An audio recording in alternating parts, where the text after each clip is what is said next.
परमात्मने नमः। यथार्थ गीता, श्रीमद् भगवत गीता, अध्याय 14।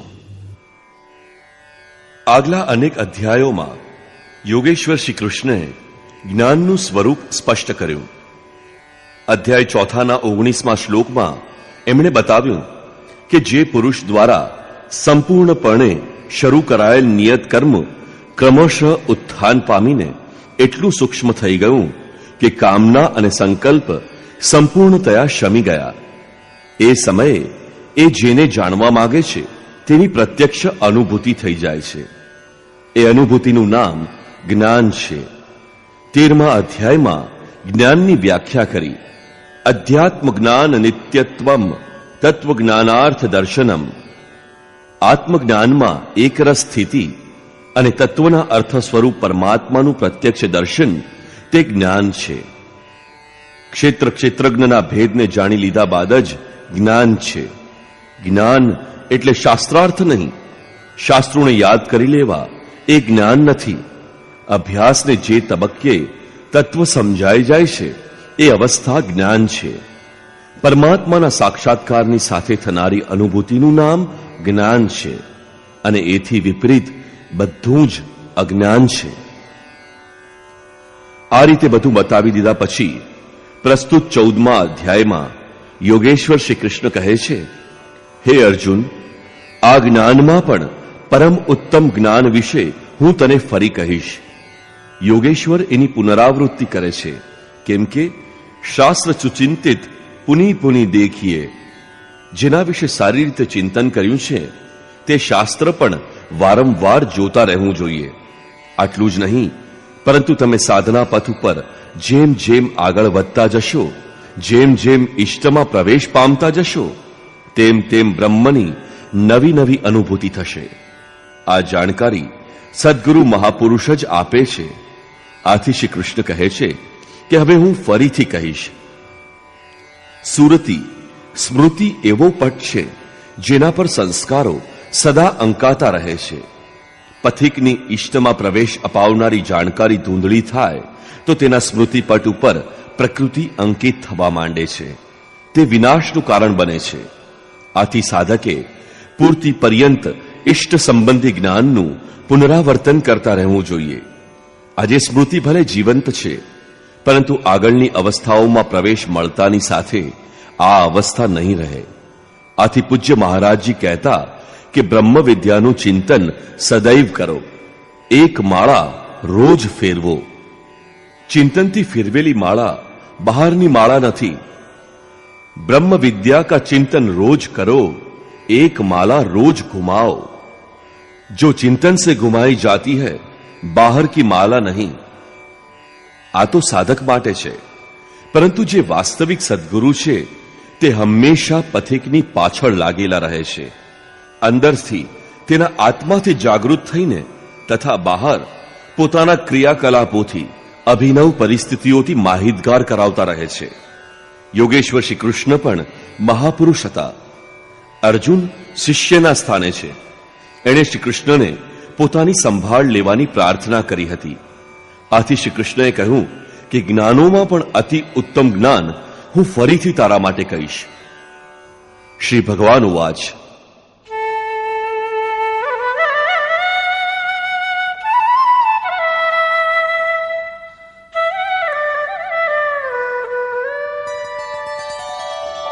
परं भूयः प्रवक्ष्यामि ज्ञानानां ज्ञानमुत्तमम् यज्ञात्वा मुनयः सर्वे परां सिद्धिमितो गताः.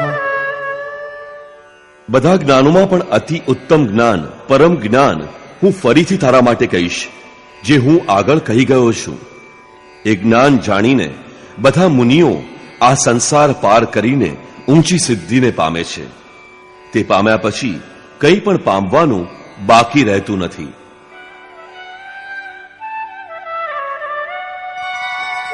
इदं ज्ञानमुपाश्रित्य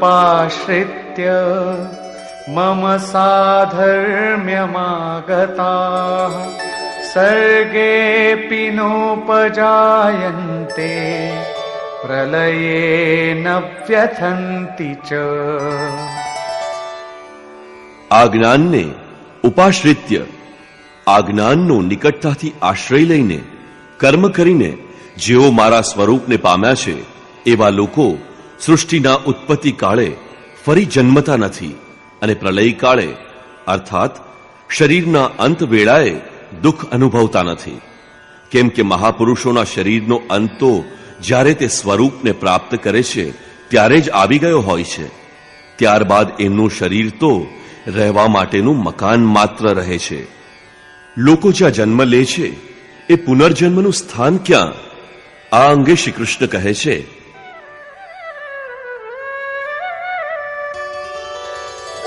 मम योनिर्महद् ब्रह्म तस्मिन् गर्भं दधाम्यहम् सम्भवः सर्वभूतानां ततो भवति भारत. હે અર્જુન, મહદ બ્રહ્મ અર્થાત અષ્ટધા મૂળ પ્રકૃતિ સર્વભૂતોની યોની છે. એમાં હું ચેતન રૂપી બીજ મૂકું છું. આ જડ ચેતનના સંયોગથી તમામ પ્રાણીઓની ઉત્પત્તિ થાય છે.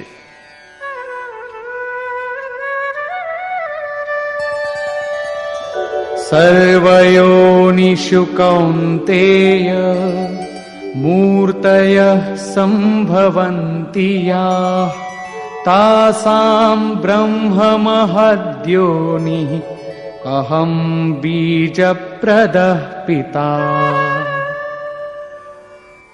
હે કૌંતે, બધી યોનિઓમાં જે જે જીવો પેદા થાય છે એ સૌની યોનિહ ઉત્પત્તિ સ્થાન ગર્ભ ધારણ કરનારી માતા 8 ભેદોવાળી મૂળ પ્રકૃતિ જ છે અને હું જ તેમાં બીજારોપણ કરનાર પિતા છું.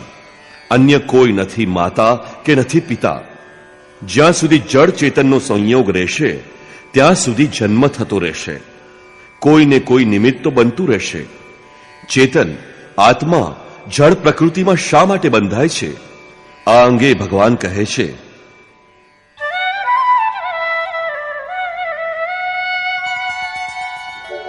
सत्वं रजस्तम इति गुणाः प्रकृतिसम्भवाः निबध्नन्ति महाबाहो देहे देहिनमव्ययम्.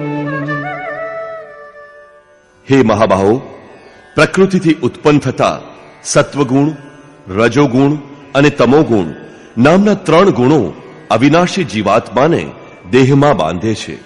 એ કઈ રીતે? तत्र सत्वं निर्मलत्वात् प्रकाशकमनामयम् सुखसङ्गेन बध्नाति ज्ञानसङ्गेन चानघ. હે પાપ રહિત અર્જુન, એ 3 ગુણોમાં પ્રકાશ કરનાર નિર્વિકાર સત્વગુણ તો નિર્મળત્વાત, નિર્મળ અથવા શુદ્ધ હોવાથી સુખ અને જ્ઞાનની આસક્તિથી આત્માને દેહમાં બાંધે છે. સત્વગુણ પણ બંધન જ છે. અંતર એટલું જ કે સુખ એકમાત્ર પરમાત્મામાં છે અને જ્ઞાન સાક્ષાત્કારનું નામ છે. સત્વગુણી પરમાત્માનો સાક્ષાત્કાર ન થાય ત્યાં સુધી બંધાયેલો રહે છે.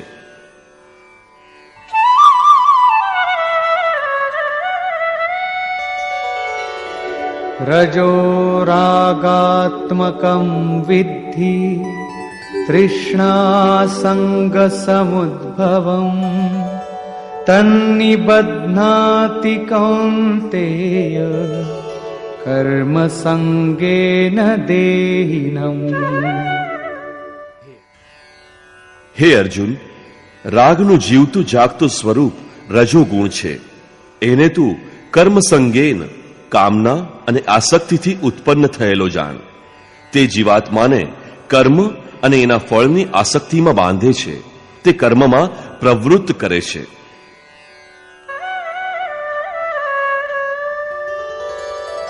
તમસ્ત્વં જ્ઞાનજં વિદ્ધિ મોહનં સર્વદેહિનાં પ્રમાદાલસ્ય નિદ્રાભિ તન્નિબધ્નાતિ ભારત.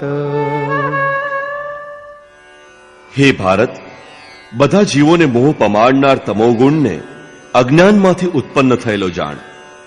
તે જીવાત્માને પ્રમાદ એટલે વ્યર્થ ચેષ્ટા, આળસ, કાલે કરીશું ને એવી વૃત્તિ અને નિદ્રા વડે દેહમાં બાંધે છે. નિદ્રાનો અર્થ એવો નથી કે તમોગુણી વધારે ઊંઘે છે, શરીર સૂએ છે એવી વાત નથી. યા નિશા સર્વભૂતાના તસ્યા જાગર્તિ સંયમી. જગત જ રાત્રિ છે. તમોગુણી વ્યક્તિ આ જગતરૂપી રાત્રિમાં દિન રાત વ્યસ્ત રહે છે, પ્રકાશ સ્વરૂપ પ્રતિ અચેત રહે છે. આ તમોગુણી નિદ્રા છે. જે એમાં ફસાયો છે તે સૂતો છે. હવે આ ત્રણ ગુણોના બંધનનું સામૂહિક સ્વરૂપ ભગવાન બતાવે છે. સત્વં સુખે સંજયતિ રજઃ કર્મણિ ભારત જ્ઞાનમાવૃત્ય તુ તમઃ પ્રમાદે સંજયત્યુત. હે અર્જુન, સત્વગુણ સુખમાં લગાવે છે, શાશ્વત પરમ સુખની ધારામાં જોડે છે. રજોગુણ કર્મમાં પ્રવૃત્ત કરે છે અને તમોગુણ જ્ઞાનને આચ્છાદિત કરીને પ્રમાદમાં અર્થાત અંતઃકરણની વ્યર્થ ચેષ્ટાઓમાં લગાવે છે. જો ગુણ એક જ સ્થાન ઉપર એક જ હૃદયમાં છે તો અલગ અલગ કેવી રીતે વિભક્ત થઈ જાય છે? આ અંગે યોગેશ્વર શ્રી કૃષ્ણ કહે છે,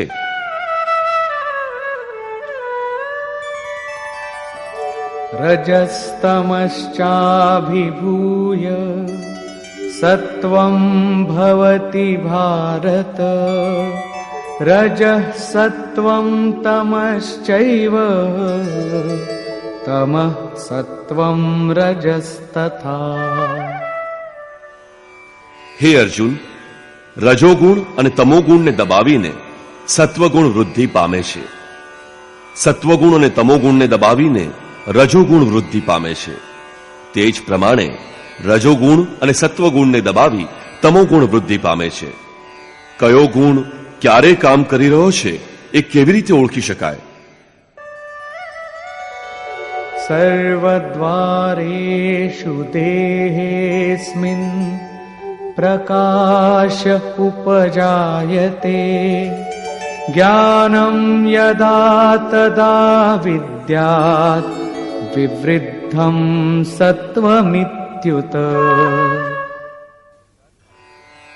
જ્યારે આ દેહમાં તથા અંતઃકરણમાં તથા બધી ઇન્દ્રિયોમાં ઈશ્વરીય પ્રકાશ અને જ્ઞાન ઉત્પન્ન થાય છે ત્યારે સત્વગુણની વિશેષ વૃદ્ધિ થઈ છે એમ જાણવું.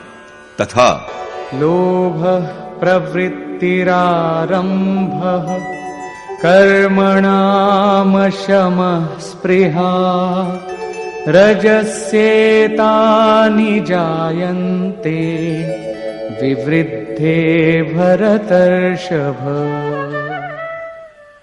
હે ભરત શ્રેષ્ઠ, જ્યારે રજોગુણની વૃદ્ધિ થાય છે ત્યારે લોભ, પ્રવૃત્તિ, કર્મોનો આરંભ, અશાંતિ અર્થાત મનની ચંચળતા અને વિષય ભોગોની લાલસા ઉત્પન્ન થાય છે. હવે તમોગુણની વૃદ્ધિમાં શું થાય છે? અપ્રકાશો પ્રવૃત્તિશ્ચ પ્રમાદો મોહ એવ ચ તમસ્યેતાનિ જાયન્તે વિવૃદ્ધે કુરુ નંદન. હે અર્જુન, તમોગુણની વૃદ્ધિ થાય છે ત્યારે અપ્રકાશ, પ્રકાશ પરમાત્માનો દ્યોતક છે. ઈશ્વરીય પ્રકાશ તરફ આગળ ન વધવાનો સ્વભાવ. કાર્યમ કર્મ, જે કરવા યોગ્ય કાર્ય વિશેષ છે તે ન કરવા. અંતઃકરણમાં વ્યર્થ ચેષ્ટાઓનો પ્રવાહ અને સંસારમાં મુગ્ધ કરનારી પ્રવૃત્તિઓ, આ બધું ઉત્પન્ન થાય છે. આ ગુણોની જાણકારીથી શો લાભ થાય છે?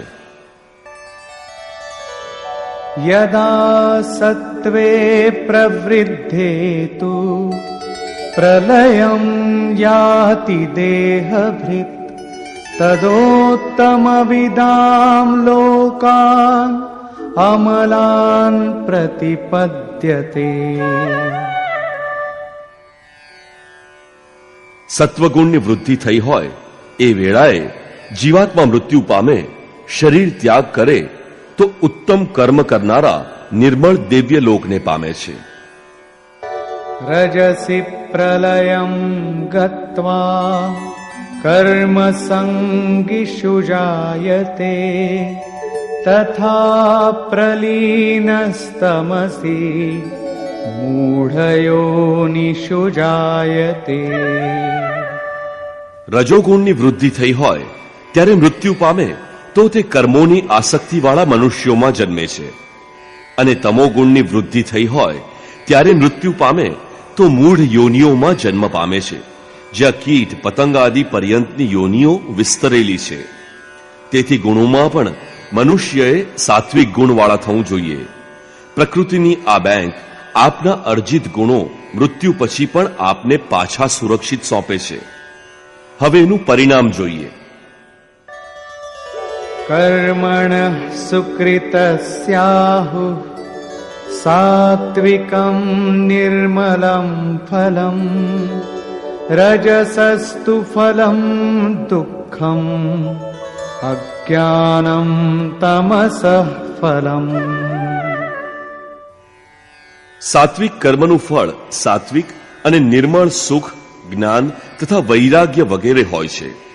રાજસી કર્મનું ફળ દુઃખ હોય છે, અને તામસી કર્મનું ફળ અજ્ઞાન હોય છે. સત્વાત સંજાયતે જ્ઞાનમ રજસો લોભ એવ ચ પ્રમાદ મોહ તમસો ભવતો જ્ઞાનમેવ ચ. સત્વગુણથી જ્ઞાન ઉત્પન્ન થાય છે. ઈશ્વરીય અનુભૂતિનું નામ જ્ઞાન છે. ઈશ્વરીય અનુભૂતિનો પ્રવાહ વહે છે. રજોગુણથી નિસંદેહ લોભ ઉત્પન્ન થાય છે. તમોગુણથી પ્રમાદ, મોહ, આળસ, અજ્ઞાન જ ઉત્પન્ન થાય છે. આ ઉત્પન્ન થઈને કઈ ગતિ આપે છે?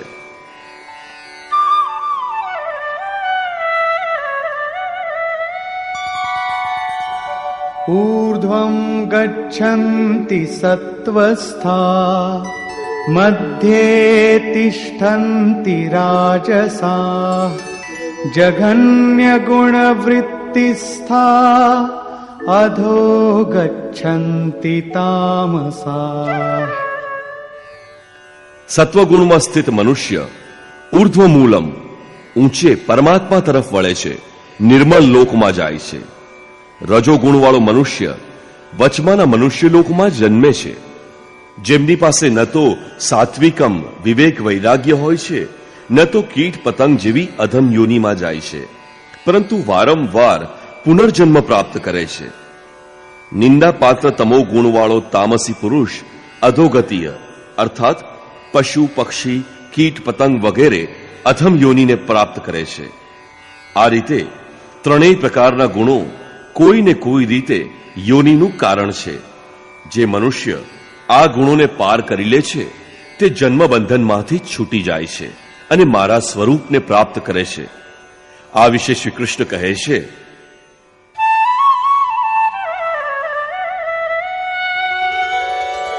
નાન્યં ગુણેભ્યઃ કર્તારં યદા દ્રષ્ટાનુપશ્યતિ ગુણેભ્યશ્ચ પરં વેત્તિ મદ્ભાવં સોધિગચ્છતિ. જે કાળમાં દ્રષ્ટા આત્મા ત્રણ ગુણો સિવાય બીજો કોઈ કરતા નથી જોતો અને આ ત્રણ ગુણોથી અત્યંત પર એવા પરમ તત્વને વેત્તિ જાણી લે છે, તે વેળા તે પુરુષ મારા સ્વરૂપને પ્રાપ્ત કરે છે. ગુણ જ ગુણોમાં વર્તે છે એ બૌદ્ધિક માન્યતા નથી. સાધના કરતા કરતા એક એવી અવસ્થા આવે છે કે જ્યાં આ પરમની અનુભૂતિ થાય છે. ગુણો સિવાય કોઈ કરતા દેખાતો નથી. આ સમયે પુરુષ 3 ગુણોથી પર થઈ જાય છે. આ કલ્પિત માન્યતા નથી. આ વિશે ભગવાન આગળ કહે છે, ગુણાનેતાનતીત્યત્રીન દેહી દેહ સમુદ્ભવાન જન્મ મૃત્યુ જરા દુઃખૈર વિમુક્તો મૃતમશ્નુતે. પુરુષ આ સ્થૂળ દેહની ઉત્પત્તિના કારણરૂપ આ 3 ગુણોને પાર કરી જન્મ મૃત્યુ અને વૃદ્ધાવસ્થા તથા સર્વ પ્રકારના દુઃખોમાંથી વિશેષ રૂપે મુક્ત થઈને અમૃત તત્વનું પાન કરે છે. આથી અર્જુને પ્રશ્ન કર્યો. અર્જુન ઉવાચ,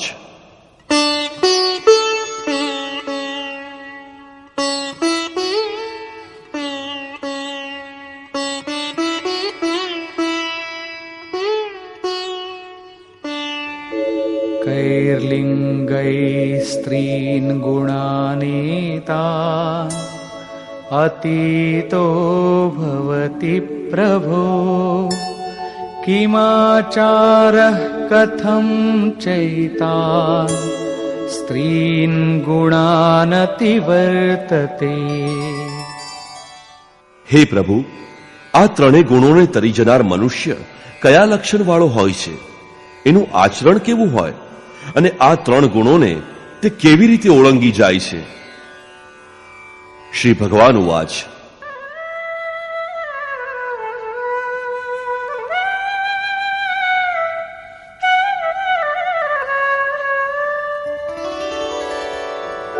प्रकाशं च प्रवृत्तिं च मोहमेव च पाण्डव न द्वेष्टि संप्रवृत्तानि न निवृत्तानि काङ्क्षति. અર્જુનના ઉપરયુક્ત 3 પ્રશ્નોના ઉત્તર આપતા યોગેશ્વર શ્રી કૃષ્ણએ કહ્યું, હે પાંડુપુત્ર, જે મનુષ્ય સત્વગુણના કાર્યરૂપ ઈશ્વરીય પ્રકાશ, રજોગુણના કાર્યરૂપ પ્રવૃત્તિ અને તમોગુણના કાર્યરૂપ મોહને પ્રવૃત્ત થતા ન તો ખરાબ સમજે છે અને તે શમી જતા ન તો તેમની ઈચ્છા કરે છે, તથા ઉદાસીનવદાસીનો ગુણૈર્યો ન વિચાલ્યતે ગુણાવર્તન્ત ઇત્યેવ યોવતિષ્ઠતિ નેંગતે. ઉદાસીનની જેમ રહેતા તેને ગુણો વડે વિચલિત કરી શકાતો નથી. ગુણો જ ગુણોમાં વર્તે છે એમ વસ્તુતઃ જાણીને તે સ્થિતિમાં સ્થિર રહે છે, અર્થાત ડગતો નથી. ત્યારે તે ગુણોને પાર કરી જાય છે.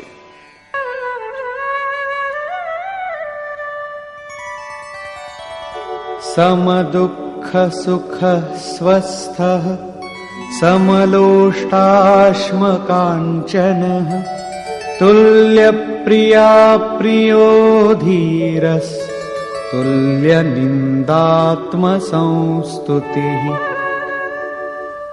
જે નિરંતર સ્વયંમાં અર્થાત આત્મભાવમાં સ્થિત છે, સુખ દુઃખમાં સમ છે, જે સ્વસ્થ છે, માટી પથ્થર અને સોનામાં જે સમાન ભાવવાળો છે, ધૈર્યવાન છે, જે પ્રિય અને અપ્રિયને સરખા ગણે છે, જે પોતાની નિંદા અને સ્તુતિમાં સમાન ભાવવાળો છે. માનાપમાનયોસ્તુલ્યસ તુલ્યો મિત્રારિપક્ષયો સર્વારંભ પરિત્યાગી ગુણાતીત સ ઉચ્યતે. જે માન અને અપમાનને સરખા માને છે, મિત્ર અને શત્રુ પક્ષમાં પણ સમાન છે, અને જેણે કર્મોના બધા આરંભોને છોડી દીધા છે, એ પુરુષ ગુણાતીત કહેવાય છે. શ્લોક 22 થી 25 સુધી ગુણાતીત પુરુષના લક્ષણ અને આચાર દર્શાવ્યા છે. ગુણાતીત વ્યક્તિ ચલાયમાન થતી નથી, ગુણોથી તેને વિચલિત કરી શકાતી નથી, તે સ્થિર રહે છે. હવે ગુણોથી પર થવાની વિધિ ભગવાને દર્શાવી છે.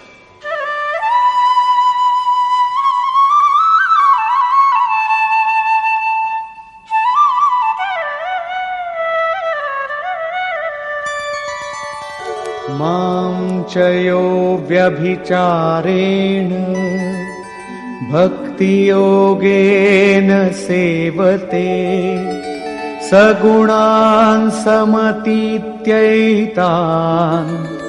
ब्रह्मभूयाय कल्पते.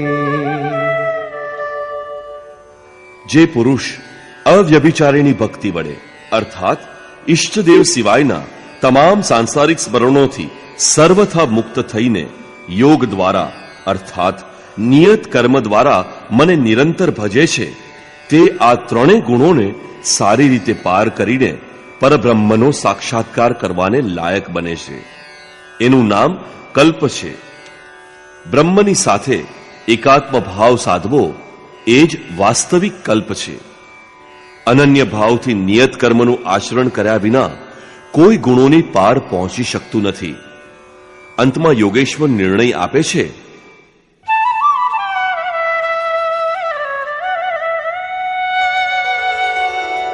ब्रह्मणो हि प्रतिष्ठाहम् अमृतस्याव्ययस्य च शाश्वतस्य च धर्मस्य सुखस्यैकान्तिकस्य च. હે અર્જુન, અવિનાશી બ્રહ્મનો જેની સાથે તે કલ્પ કરે છે, જેમાં તે ગુણાતીત એકાત્મ ભાવથી પ્રવેશ કરે છે, એ અવિનાશી બ્રહ્મનો, અમૃતનો, શાશ્વત ધર્મનો અને તે અખંડ એકરસ આનંદનો હું જ આશ્રય છું. અર્થાત પરમાત્મ સ્થિત સદગુરુ જ આ બધાનો આશ્રય છે. શ્રી કૃષ્ણ એક યોગેશ્વર હતા. તેમને અવ્યક્ત અવિનાશી બ્રહ્મ, શાશ્વત ધર્મ, અખંડ એકરસ આનંદની આવશ્યકતા હોય તો કોઈ તત્વસ્થિત અવ્યક્ત સ્થિત મહાપુરુષનું શરણ લો. એના દ્વારા જ આ શક્ય બનશે. નિષ્કર્ષ. આ અધ્યાયના પ્રારંભમાં યોગેશ્વર શ્રી કૃષ્ણએ કહ્યું કે હે અર્જુન, જ્ઞાનોમાં પણ અતિ ઉત્તમ પરમ જ્ઞાન હું તને ફરીથી કહીશ, જે જાણીને મુનિજન ઉપાસના દ્વારા મારું સ્વરૂપ પ્રાપ્ત કરે છે, પછી તે સૃષ્ટિમાં જન્મ લેતો નથી. શરીરનું મૃત્યુ તો થવાનું છે જ, તે સમયે તે વ્યથિત થતો નથી. વાસ્તવમાં પરમાત્માની પ્રાપ્તિ થાય એ દિવસથી જ એ શરીર છોડી દે છે. પ્રાપ્તિ તો જીવતા જ થાય છે, પરંતુ શરીરનો અંત આવતા એ દુઃખી થતો નથી. યોગેશ્વર આગળ કહે છે કે અશ્વત્થા મૂળ પ્રકૃતિ ગર્ભધારણ કરનારી માતા છે અને હું બીજરૂપી પિતા છું. બીજું કોઈ માતા કે પિતા નથી. જ્યાં સુધી આ ક્રમ રહેશે ત્યાં સુધી ચરાચર જગતમાં નિમિત્તરૂપ કોઈને કોઈ માતા પિતા બનતા રહેશે. પરંતુ વાસ્તવમાં તો પ્રકૃતિ જ માતા છે અને હું પિતા છું.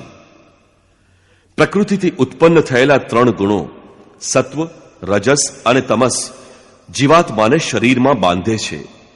બે ગુણોને દબાવી ત્રીજો ગુણ વૃદ્ધિ પામી શકે છે. ગુણ પરિવર્તનશીલ છે.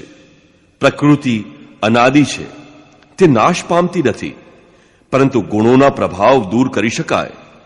ગુણ મન પર પ્રભાવ પાડે છે.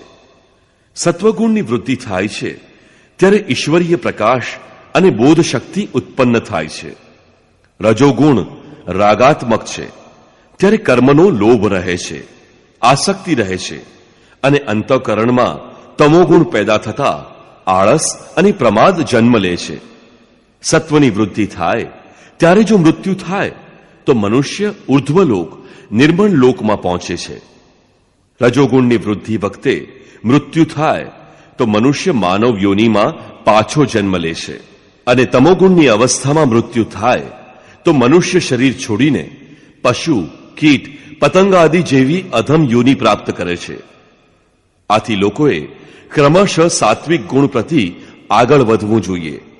વાસ્તવમાં ત્રણેય ગુણો કોઈને કોઈ યોનિના કારણરૂપ છે. ગુણ જ આત્માને શરીરમાં બાંધે છે. આથી મનુષ્યએ ગુણોથી પાર પહોંચવું જોઈએ. તેઓ જેનાથી મુક્ત થાય છે તેનું સ્વરૂપ દર્શાવતા યોગેશ્વરે કહ્યું કે અષ્ટધા મૂળ પ્રકૃતિ તે ગર્ભને ધારણ કરનારી માતા છે અને હું જ બીજરૂપી પિતા છું. અન્ય કોઈ નથી માતા કે નથી પિતા. જ્યાં સુધી આ ક્રમ રહેશે ત્યાં સુધી ચરાચર જગતમાં નિમિત્ત રૂપે કોઈને કોઈ માતા પિતા બનતા રહેશે. પરંતુ વાસ્તવમાં પ્રકૃતિ જ માતા છે અને હું જ પિતા છું. આ અંગે અર્જુને 3 પ્રશ્નો રજૂ કર્યા. ગુણાતીત પુરુષના લક્ષણો કયા છે, તેનું આચરણ કેવું છે અને કયા ઉપાયો દ્વારા મનુષ્ય આ 3 ગુણોને ઓળંગી શકે છે. આથી શ્રી કૃષ્ણએ આ રીતે ગુણાતીત પુરુષના લક્ષણ અને આચરણ દર્શાવ્યા અને અંતમાં ગુણાતીત થવાના ઉપાય દર્શાવ્યા. જે પુરુષ અવ્યભિચારીની ભક્તિ અને યોગ દ્વારા નિરંતર મને ભજે છે તે 3 ગુણોની પાર પહોંચી જાય છે. બીજા કોઈનું ધ્યાન ન કરતા નિરંતર ઈષ્ટનું ચિંતન કરવું એ અવ્યભિચારીની ભક્તિ છે. જે સંસારના સંયોગ વિયોગથી સર્વથા મુક્ત છે એનું નામ યોગ છે. એને કાર્યરૂપ આપવાની પ્રણાલીનું નામ કર્મ છે. અવ્યભિચારીની ભક્તિ દ્વારા નિયત કર્મના આચરણથી જ પુરુષ 3 ગુણોથી પાર થાય છે અને ગુણાતીત થઈને બ્રહ્મની સાથે એક લીન બને છે અને એ રીતે સંપૂર્ણ કલ્પ પ્રાપ્ત કરવા માટે યોગ્ય બને છે. ગુણ મન પર પ્રભાવ પાડે છે, પરંતુ એનો વિલય થતા બ્રહ્મની સાથે એક ભાવ અનુભવાય છે. આ વાસ્તવિક કલ્પ છે. આમ ભજન વિના કોઈ ગુણાતીત બની શકતું નથી. અંતમાં શ્રી કૃષ્ણ નિર્ણય આપે છે કે આ ગુણાતીત પુરુષ જ બ્રહ્મમાં લીન થાય છે. બ્રહ્મનો, અમૃત તત્વનો, શાશ્વત ધર્મનો અને અખંડ એકરસ આનંદનો હું જ આશ્રય છું, અર્થાત મુખ્ય કર્તા છું. હવે કૃષ્ણ તો ચાલ્યા ગયા. હવે તે આશ્રય પણ જતો રહ્યો. તો શંકા ઊભી થાય, આવો આશ્રય હવે ક્યાં મળશે? પરંતુ શ્રી કૃષ્ણે પોતાનો પરિચય આપ્યો છે, ઓળખાણ કરાવી છે. તેઓ એક યોગી હતા, સ્વરૂપસ્થ મહાત્મા હતા. અર્જુને કહેલું કે હું તમારો શિષ્ય છું, તમારે શરણે આવ્યો છું, મને સંભાળો. ઠેર ઠેર ભગવદ્ ગીતામાં શ્રી કૃષ્ણએ પોતાનો પરિચય આપ્યો છે. સ્થિતપ્રજ્ઞ મહાપુરુષોના લક્ષણો પણ બતાવ્યા અને પોતાની તુલના એમની સાથે કરી. આમ સ્પષ્ટ છે કે શ્રી કૃષ્ણ એક મહાત્મા યોગી હતા. તમારે અખંડ એકરસ આનંદ, શાશ્વત ધર્મ અથવા અમૃત તત્વની આવશ્યકતા હોય તો તેની પ્રાપ્તિનું એકમાત્ર સ્થાન સદ્ગુરુ છે. માત્ર પુસ્તક વાંચીને એને કોઈ પામી શકશે નહીં. જ્યારે તે મહાપુરુષ આત્માથી અભિન્ન થઈને રથી બની જાય છે ત્યારે ધીમે ધીમે અનુરાગીને સંચાલિત કરીને એના સ્વરૂપ સુધી, જેમાં તે પોતે પ્રતિષ્ઠિત છે, પહોંચાડી દે છે અને એ જ એકમાત્ર માધ્યમ છે. આ રીતે યોગેશ્વર શ્રી કૃષ્ણે પોતાને સર્વના આશ્રય સ્થાન હોવાનું જણાવ્યું. આમ કહી 14મો અધ્યાય સમાપ્ત કર્યો. આમાં ગુણો અંગે વિસ્તૃત વર્ણન કરવામાં આવ્યું. ઓમ તત્સદિતિ શ્રીમદ ભગવદ્ ગીતા ઉપનિષત્સુ બ્રહ્મ વિદ્યાયા યોગ શાસ્ત્રે શ્રી કૃષ્ણાર્જુન સંવાદે ગુણત્રય વિભાગ યોગો નામ 14દશોધ્યાય. આ રીતે શ્રીમદ ભગવદ્ ગીતા રૂપી ઉપનિષદ અર્થાત બ્રહ્મ વિદ્યા તથા યોગ શાસ્ત્ર વિષયક શ્રી કૃષ્ણ અને અર્જુનના સંવાદમાં ગુણત્રય વિભાગ યોગ નામનો 14મો અધ્યાય પૂરો થયો. ઇતિ શ્રીમદ પરમહંસ પરમાનંદસ્ય શિષ્ય સ્વામી અડગડાનંદ કૃતે શ્રીમદ ભગવદ્ ગીતાયાઃ યથાર્થ ગીતા ભાષ્યે ગુણત્રય વિભાગ યોગો નામ 14દશોધ્યાય.